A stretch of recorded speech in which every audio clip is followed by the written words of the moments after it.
Well, hey guys, it's Ken Lawson, Renaissance Man. I am back with Florence and the Machine, one of the greats. A lot of people asked for this one, so I am, of course, curious about it because I've gotten to be a fan of hers. I know it's only been a few songs, but I'm sure after the Odyssey, I think it's the Odyssey, I'm going to be even more of a fan, but I'm trying to get that done this month, so we'll see.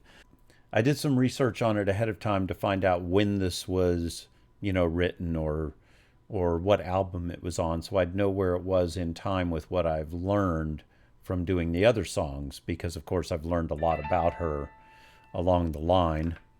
So I know that it's around that time, and this was after she had had her incident on stage with the miscarriage and all of that stuff. So the little bit I saw about the writing of the song was that this was written from a poem she wrote, actually before that incident, but that it ended up being somewhat prescient of what was to come. And that also this song was recorded with just this, the final version was her first take and her final take. They did it through one time and that was it. They didn't go back. They didn't do anything else to it. It just went out as it was, which I think is really cool because sometimes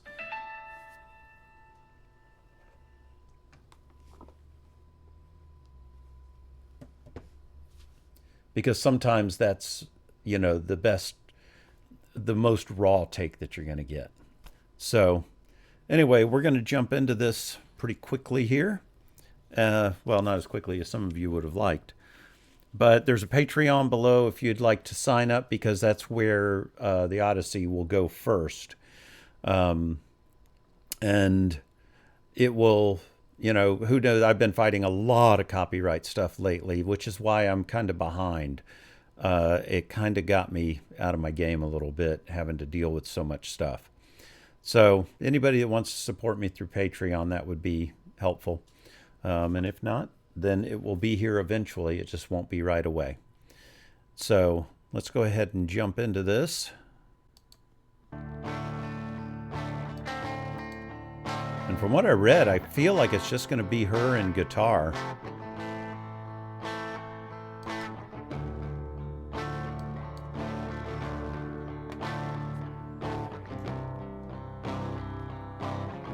Ooh, what a neat chord change. From under the earth, Ooh. broken nails and coughing dirt, spitting out my Ooh, I song. love the phrasing there, the jumping on that line. You could sing along, oh, and with each bedraggled breath, I love that I one knew I slide came up. back from the dead to show you how it's done, to show you what it takes to conquer and to crucify. Ooh. To become one of the great. Ooh. I wasn't expecting the bass notes, so that's cool. One of the great. I kept a scream inside my chest, killed everyone I'd ever kissed, hung them on the wall like trophies, each name is stained upon my lips. I told the truth but could never see it through. You see yourself hung on the wall, but that song is not about you. I wrote down all my fumbling visions transmitted by television. Got everything I thought I wanted and cried, hung over in a hotel closet. Okay, sorry, I have to stop, copyright shit. But I want to look at the lyrics real quick here because really, really good lyrics. And I love the fact that it is from a poem where you're just kind of laying everything out there. But what I get the gist of so far is from all of this, it feels like, it's weird that it was written before that, but I think I saw that she had felt like she was burning out around the time of that incident and all that. And that this album was her kind of getting reinvigorated. So that could have a lot to do with how this comes through with her digging, basically coming out of her own grave, which was coming out of that malaise and not wanting to do it anymore, just to go ahead and try this time to be great. But then to conquer and to crucify, to become one of the greats. And that's very much religious symbolism there, because she's digging herself out of her grave. And of course, Jesus came back after 3 days of dying on the cross. So to conquer and to crucify, to become one of the greats, is very religiously symbolic. But I love her phrasing on this. And I love the fact that it's not only a one-shot, it's a one-shot video, and I get the feeling it's going to be one shot all the way through here, which also goes with a one-take song that I imagine they just recorded with the guitar and her singing and then went through in post-production and added the other instruments. But then we've also got this, I like this, I kept a scream inside my chest, killed everyone I've ever kissed. And that almost feels like what she's saying is that every relationship she's had ended up being used to make her art. Because then when she got to this, hung them on the wall like trophies, each name is stamped upon my lips. And this thing about you see yourself hung upon the wall, it's like saying that the songs that she wrote were not about them. The songs that she wrote were about her experience that she had with them, but it's really about her. So she's saying, yeah, that's not about you. That's all about me. Because she's like, I wrote down all my fumbling visions transmitted by a television, got everything I wanted and cried, hung over in a hotel closet. And if I remember correctly, I think that she's been sober for like 10 years. So she probably is referencing something that happened longer ago in her career, because I'm finding that she does write very much about her own experiences. So I would bet that this is from an actual thing. I will look it up and let you know in the writing underneath. But I think we're getting to the chorus. Did I get it right? Do I win the prize? Do you regret bringing me back to life? Which almost sounds like she's saying, my career, because she struggled through her career of being taken as seriously as she should have been. It's almost like saying, okay, now I'm back and I'm writing these songs and, I'm back with a vengeance. And do you regret having me back? Maybe so. But anyway, let's get back to it. I hope you don't mind the lyric breakdown as we go, but that's kind of how I do things. Oh, but that song is not about you. I wrote down all my fumbling I love the way she's transmitted by speeding up television. certain Got lines. everything I thought I wanted and cried, hung over in a hotel closet. Did I get it right? Do I win the prize? Ooh, I love that quick vibrato she's using there. Arms outstretched back from Oh yeah, the and then she dead. just jumps right into the next Seas are section. bursting overhead. Arms outstretched back from the And see right there, arms outstretched, that's once more the Jesus symbolism. I did my best, trying to impress my childhood dream made flesh. In my dresses, in my flowering sadness, so like a woman to profit from her madness. Woo. I was only beautiful under the lights. Okay, I just want to go back and listen to that again, because knowing she did this in one take, these are not easy phrasings. I'm very impressed with her. She had to know this song cold before she actually recorded it. Really cool. But this arms outstretched back from the dead, that sounds like the whole, on the cross and then rising from the dead. But it also is symbolic of her career. Oh, and then the streetlights exploding overhead and all that, I think is like talking about how when she's at her best, it just overwhelms, that her power that comes from her is so powerful that it'll blow out the streetlights.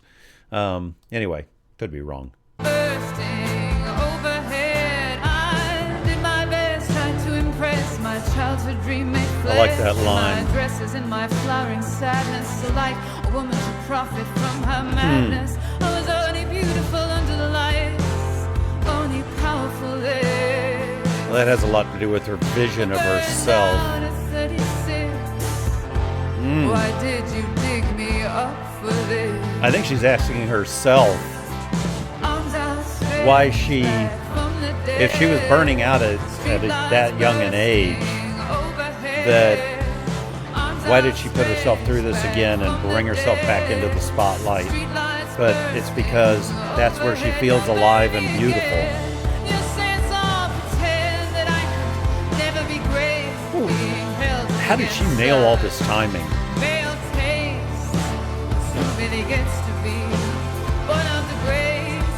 Ooh. Ooh, love where she went there.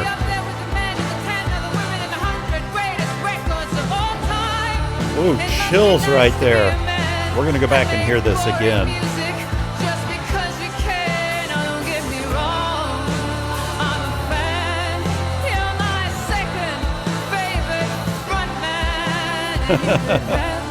Okay, I gotta look at the lyrics there because man, they were amazing. Yeah, it's more so when it got to. I mean, I told you all basically what I thought at the beginning of it, and I do like this. It's like a woman to profit from her madness, which to me almost feels like saying a positive thing because it's like the madness that comes from being in that meat grinder of the record industry and all that. And yet she was able to turn it into something that she was able to profit from by pouring her madness out into her songs. Really neat thought there. But this down here, for one thing, her phrasing is incredible. But we had this, you'll bury me again, you'll say it's all pretend, held up against such male tastes. And it's how women in the record industry really are. It's not that they can just be judged just on their own rights. Everything is judged against how their male counterparts are doing, within the genre or within the charts or whatever. And it can't just be that we're all musicians. It's that it's a woman musician and a male musician. Because who really gets to be one of the greats? But I've really done it this time. This one is all mine. Oh, wow. Apparently, I think what she's saying there is how proud she is of the album she's made this time. And then she's, I'll be up there with the men and the 10 other women on the 100 greatest albums of all time, which means that only 1/10 of women crack that 100 greatest albums because it's so much a male-dominated industry that it's hard to break in there as a woman. So breaking that top 100 is a real accomplishment. And I'm not saying that's right, by the way. I'm just saying that that's the way it's been historically. And I love this line. It must be nice to be a man and make boring music just because you can. And it's like saying that a lot of the stuff that men are putting out, it doesn't have to be good. It just has to, be bought. And she feels a need to make something great in order to break through where a man can just put out anything and it'll sell. And she's somewhat right. I've heard some, a lot of what I do on my channel now is women, and a lot of music that I just didn't listen to, but that's on me, but then again, I haven't been listening to a whole lot of music outside of reacting and things like that and my own music, so that's a little bit on me too. But it's true that men gravitate towards men acts, but now that I've gotten into a lot of the women's acts more, and my favorite group is an all-female group, The Warning. Now, don't get me wrong, I'm a fan. You're my second favorite front man is basically saying you don't have to be a man to be a front man, because she's her favorite front man. It's funny how men don't find power sexy. But she's basically saying that men are intimidated by powerful women, and it makes them not as sexy because they're intimidated by them. They want someone who's a little more feminine, laid back, and just willing to take the back seat. But she is not that. And then when it gets to, so this one's for the ladies. Do I drive you crazy? Did I get it right? Basically saying, well, if I can't appeal to the men, I'll appeal to the ladies. And this one's saying how we're perceived. I'm not saying she's like, oh, I want to be sexy for the women now because I'm not to the men. No, she's saying that this is for the women and commiserating with the way they're all treated in a patriarchy. Let's get back into it. Sorry that I paused so much to talk about the lyrics, but these lyrics are so damn good.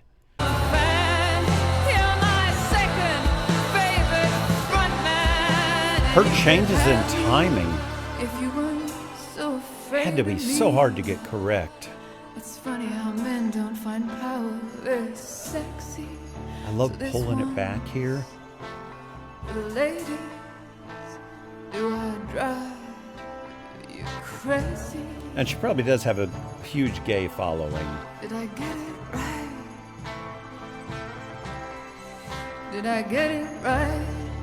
Do I win the prize? Do you regret bringing me back? Little refrain back to the earlier part. Right? Do I win the prize? I love you it. Bringing me back to life. Arms outstretched back from the dead. I love how she plays with her vibrato speed. Sometimes it's quick, sometimes it's got some nice length to it. Streetlights bursting, too feminine to function. A pile of bodies and a trail. I mean, listen to that trail of destruction.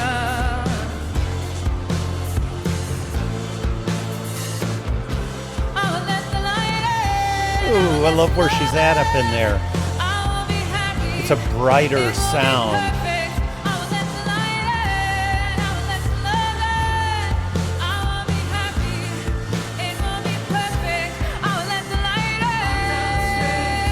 Ooh, I love the backups here.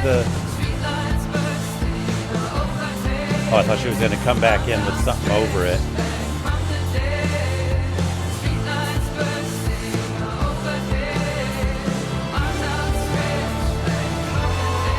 Huh.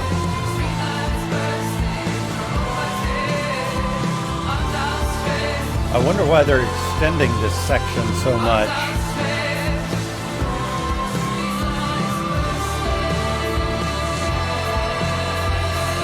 Is she kind of reveling in her return in a way and just sitting within it and feeling more powerful?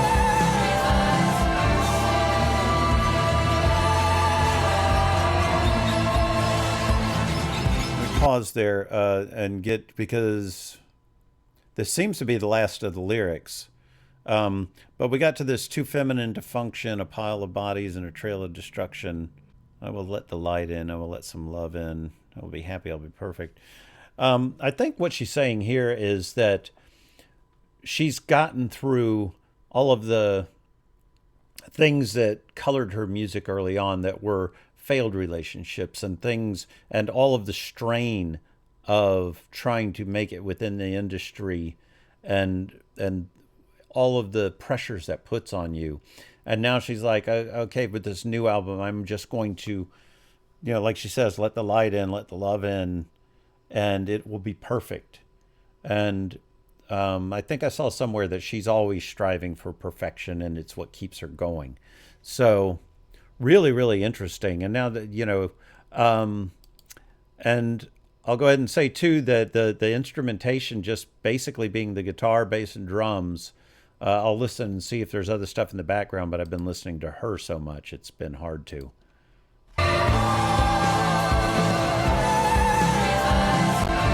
Oh, instead of strings, she's singing these backing long lines and making a string section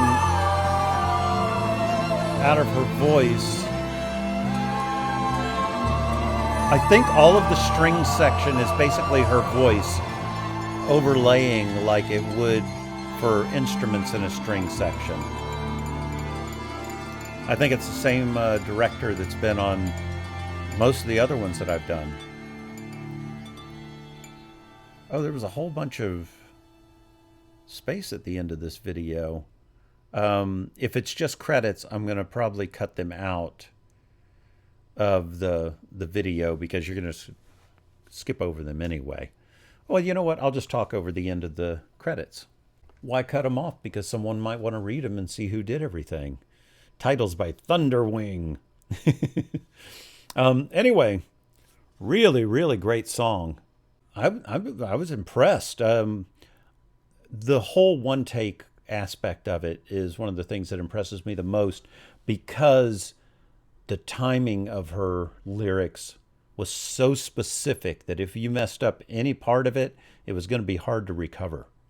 But really, really, really beautiful. And I love the using her voice to basically make a string section at the end. Really neat. So as soon as this stops running, I'm going to go ahead and wrap this up. Let me see how much we got left. Just a little bit. So anyway, like I said, I'll be doing the other stuff. Go check out my other Florence and the Machine reactions if you'd like. I'd appreciate it. Until next time, have a great day, great night, and great life. Bye.